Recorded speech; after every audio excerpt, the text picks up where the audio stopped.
In 1897 West Virginia, a murdered woman appeared in her mother's dream to reveal her husband's guilt. Her ghost solved the murder. Welcome back to Silent Conspiracy.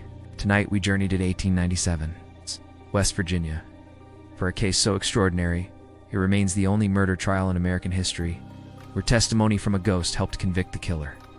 Picture this: a young bride found dead at the bottom of her stairs, a hasty ruling of natural causes, and a grieving mother who refuses to accept it. Then, night after night, the dead woman appears at her mother's bedside, describing in chilling detail how her husband murdered her. When authorities finally listen and exhume the body, they discover the ghost was telling the truth. This is the story of Zona Heaster Shue, known forever as the Greenbrier Ghost, the woman who refused to let death silence her, and whose supernatural testimony brought her killer to justice. Tonight, we explore how a mother's visions, a broken neck, and courtroom testimony from beyond the grave created one of the most bizarre and compelling cases in American legal history. In October 1896, a charismatic stranger named Edward Stribling Trout Shue arrived in Greenbrier County, West Virginia. He was a blacksmith, handsome and charming, with dark hair and piercing blue eyes. Despite being an outsider, he quickly made an impression working at the local blacksmith shop. It was there he met Elva Zona Heaster, a popular local girl around 23 years old. The attraction was immediate and intense. Within weeks, they married despite the strong objections of Zona's mother, Mary Jane Heaster. Mary Jane had taken an instant dislike to Edward, sensing something dark beneath his charming exterior. But Zona was in love, and the couple set up house in a 2-story frame, dwelling about a quarter-mile from the blacksmith shop. On January 23, 1897, just 3 months after their wedding, Edward made several visits to a neighbor, asking if her son could help with chores at the Shue home. When the boy finally arrived around 11 a.m., he found Zona's body at the bottom of the stairs. She was stretched out on her back, eyes wide open. Edward had already moved her upstairs to the bedroom and dressed her himself in a high-necked dress with a veil, highly unusual, as local custom dictated that community women prepare a body for burial. Dr. George W. Knapp, the local coroner, conducted only a cursory examination. Edward became so agitated when the doctor attempted to unfasten her collar that Knapp cut his inspection short. He noted slight discoloration, but initially listed the cause of death as everlasting faint, essentially a sudden fainting spell, changing it to childbirth. At the funeral, Edward's behavior raised eyebrows. He hovered obsessively over Zona's coffin, never allowing loved ones close enough for proper goodbyes. Several attendees noticed something deeply unsettling. Zona's head displayed odd looseness, rolling slightly when the coffin moved. Edward had wrapped a large scarf around her neck, claiming he wanted his wife comfortable. Despite these strange details, no one publicly challenged Edward's version. But whispers circulated through the community.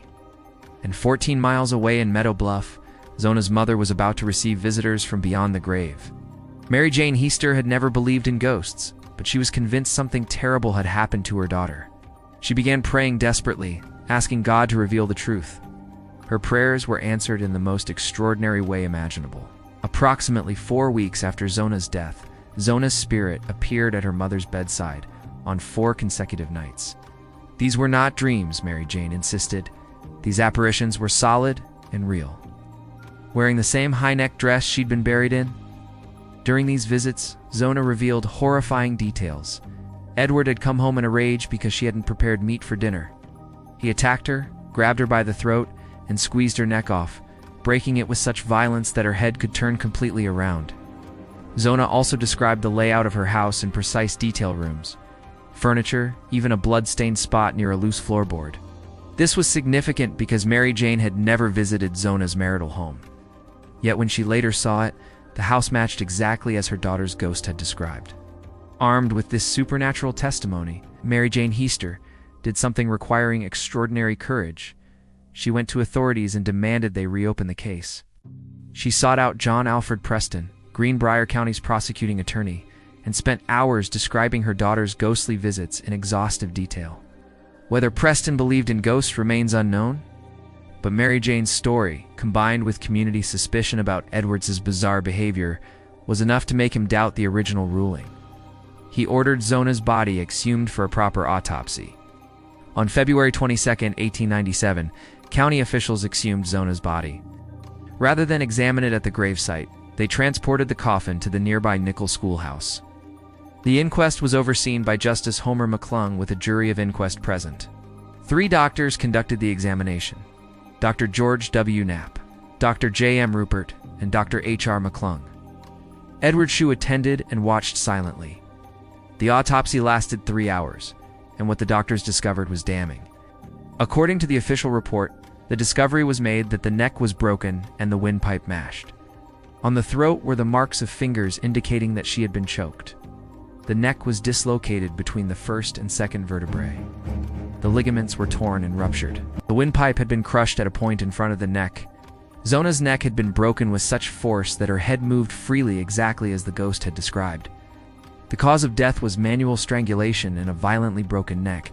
Edward Shue was arrested on the spot. As Edward sat in jail, disturbing information about his past surfaced. Zona had not been his first wife for even a second. She was his third. His first marriage had ended in divorce, with his wife accusing him of extreme cruelty. His second wife had died under mysterious circumstances less than a year after their wedding. Some sources claim she fell and broke her neck.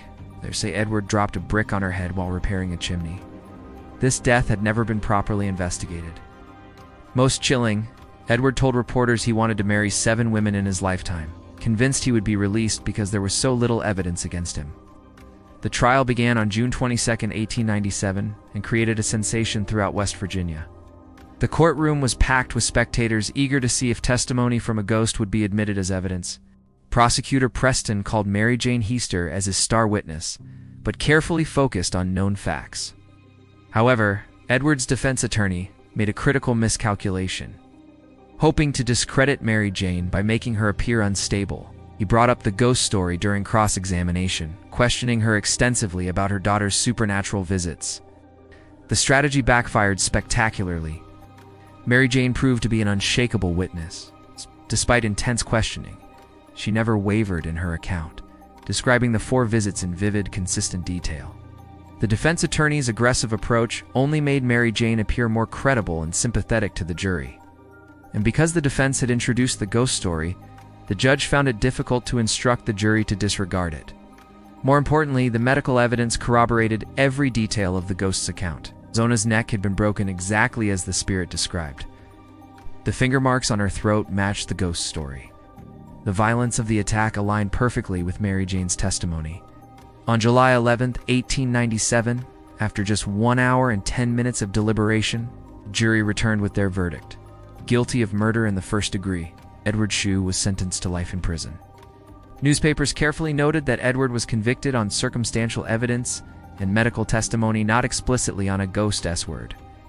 However, the ghost story had captured public imagination, and many believed Zona's spirit had brought her killer to justice from beyond the grave. Lynch mob formed outside the jail following the verdict, intent on dragging Edward out and hanging him. Only the deputy sheriff's intervention prevented this. 4 organizers of the attempted lynching later faced charges. Edward Shue died on March 13, 1900, just 3 years into his life, sentenced during an epidemic at the penitentiary. He was buried in an unmarked grave. Mary Jane Heaster lived until 1916, never recanting her story of Zona's ghostly visits. She maintained until her death that her daughter's spirit appeared to ensure her murderer would not escape justice. In 1991, West Virginia erected a highway historical marker near the cemetery where Zona is buried. It reads, "Interred in nearby cemetery is Zona Heaster Shue. Her death in 1897 was presumed natural until her spirit appeared to her mother to describe how she was killed by her husband Edward. Autopsy on the exhumed body verified the apparition's account. Edward, found guilty of murder, was sentenced to the state prison. Only known case in which testimony from a ghost helped convict a murderer. The case remains the subject of books, plays, and even an opera. More than a century later, the case continues to fascinate and perplex. Was Mary Jane truly visited by her daughter's spirit, or did a grieving mother's intuition lead her to demand an investigation that revealed the truth? Perhaps the answer lies between these extremes. Whether guided by supernatural forces or simply by a mother's love and conviction, Mary Jane Heaster refused to let her daughter's death be dismissed. Her persistence led to the exhumation that revealed the truth, and that truth, verified by medical science, brought a murderer to justice. What do you think? Did Zona's ghost truly appear to her mother, or did grief and suspicion manifest as supernatural visitations? Could a mother's love be so powerful that it mimics the supernatural? And what does this case tell us about justice and whether death truly silences us? Share your thoughts below. If this exploration of America's strangest murder trial captivated you, hit like, subscribe to Silent Conspiracy, and ring the bell